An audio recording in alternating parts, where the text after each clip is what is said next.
Let's talk about, like I said, I missed the Armory, the exhibition. Can you talk about that a little bit? Give the fans, a little bit of a rundown about how it went, who you fought, was it just more laid back? Yeah, I was just really laid back. I didn't really have any of the nerves I had going into to fight Torrance Daniel, but give him all respect, I really didn't have the nerves that I normally have when I go into a fight. When I fought Torrance Daniels, I felt totally comfortable.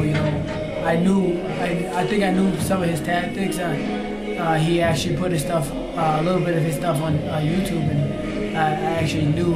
Well, I see his style. It's like, okay, well, he's open for this, and he's open for that. That's why I always tell people, never put my stuff on YouTube. Please. Yeah, that's true. Yeah, because if somebody see how you fight, you'll get an offer real quick. It. Yeah. You'll get an offer real quick. And before I seen him fight, actually, we tried to get him to fight me last year, and he turned it down. So I didn't think that this fight was going to happen. I thought it was going to be another, stand me up fight. But to get back to the Army, it was just that exhibition. It was supposed to be a professional bout, but it was within the 7 days, and I felt like I could have took that fight within the 7 days and still came back and fought again, not even be harmed. But I just felt like it was just a fight that would get me in front of the fan side again. I really wish it would have counted on my record, because that's another fight towards the big 10-0. Yeah. When I get up there, then fight anybody. That's how I feel. I'm gonna fight anybody when I get 10-0. Mm-hmm. Just as long as they're in my weight class, because we can't have setbacks. Fighting a guy in a different weight class, and then your ranking is not helping your ranking. What weight class are you targeting? Is it 122? Is that I want to bring back in WBC at 122. I want to capture that there and bring it back to Minnesota. Yep. Have bigger fights up here. We're one of the most active states when it comes to boxing and fighting in general. So, I think this is the place where it should be the home for boxing soon. Yeah.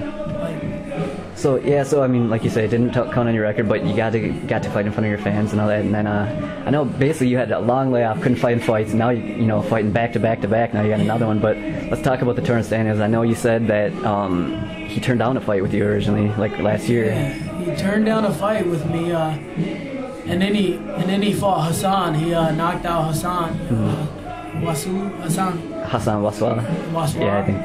He fought him, and I don't know if they stopped it too fast. I heard he had a little bit of trouble with him. Mm-hmm. And I worked with Hassan before. He does have some power. He does have a power punch that can knock you out if he lands it. So I know that he could have given him a little bit of trouble if he landed that shot that he knows how to land. Yeah. He landed it on me a couple of times. I was like, oh shoot. Is that, you think that's, I mean, for Minnesota fans, two guys that are recognizable, is that somebody you think you'd ever fight, Hassan, or you guys? I think that fight could happen. I think that he's unlike a lot of these guys up here that have lost already. He's willing to fight. Mm-hmm. He's willing to fight people in his backyard, but there's certain things that held him back from fighting those people. So, mm-hmm. But I think that he would fight me for sure in a heartbeat. Yeah. He'd fight me for sure. It'll be a good, entertaining show too, because we've worked together before, so he knows my moves, which will make me have to change up the game plan a little bit. It may be good for you then. Good test. I mean, in that respect.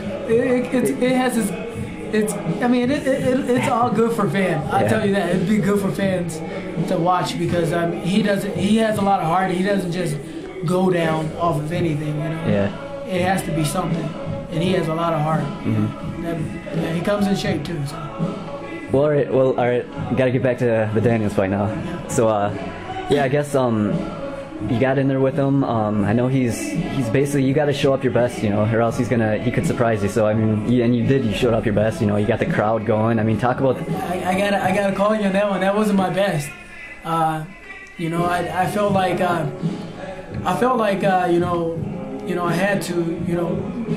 had to be smart in there, and I couldn't like get into my mode until like, you know, a little bit later in the fight. I felt like if there was 2 more, maybe 3 more rounds, then I was just gonna be clowning him. Like I still felt like I did real good or whatever, but I felt like I wasn't doing totally me, you know. Until like the last rounds, till the last 2 rounds, and I started just getting loose in there, and I just felt like, you know, like I just started to let go of my shots a lot more, and I hit him at will, and it just made him look like a shadow of himself, you know. I felt like that in a way, you know. At first he started, you know, I seen somebody on the website, they put up, well, Torrence Daniel was the counter puncher at first, and Willshaun was just the aggressor. And then it switched, but Willshaun was still the aggressor, and he became more of a counterpuncher, but, you know, still the aggressor. More, yeah. So it was like, yeah, that's me. Is that how you saw it? Yeah, 'cause I wrote that, so I just want to make sure I got it right. Yeah, so it was like totally it, you know. It was like, you know, well, this guy, I thought he was laying back playing possum, and he was waiting on me to just feel comfortable to do my style and to throw and combinations and to not think about what he's gonna do, so he can catch me with one of those real smooth, slick shots. He was real slick. I thought he was really crafty in there with some of the things that he got away with. He got away with, you know. He caught me with a few. I thought it was pretty nice. Yeah, but.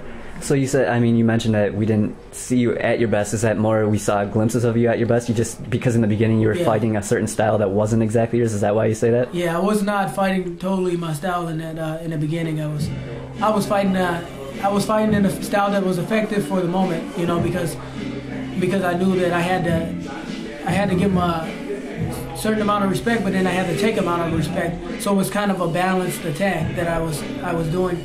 It wasn't totally my style. Okay, I see what you're saying. Kind of a balance of like the basics I was throwing in there with a little bit of a little flashes.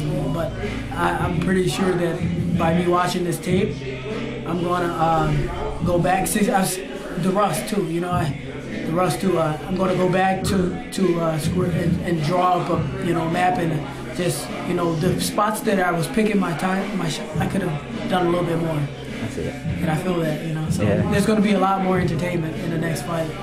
A lot more. Well, let's talk about that then. I know you're scheduled to fight on the 13th. I don't know if you have. I think you have an opponent. You know who you're fighting. Anything about details? There's 2 opponents, I guess, that we have in mind. I think there's one from New York, and then there's one that's a Latino fighter. So that's all I know so far. Just up in the air.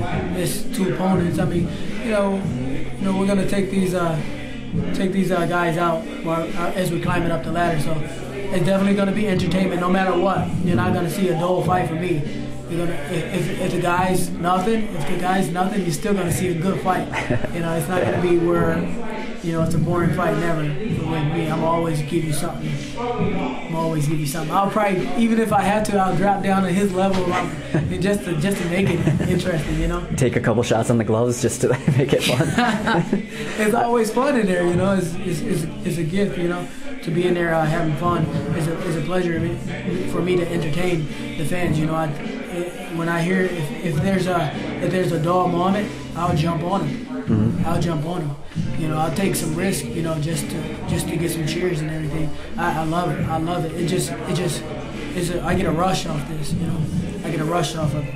You know, there was some times I heard some people asking me if I was laughing in there. Yeah, it looked like it. I did. I kind of, you know, as I realized that he was not playing possum in there anymore. He was actually trying to give it his best.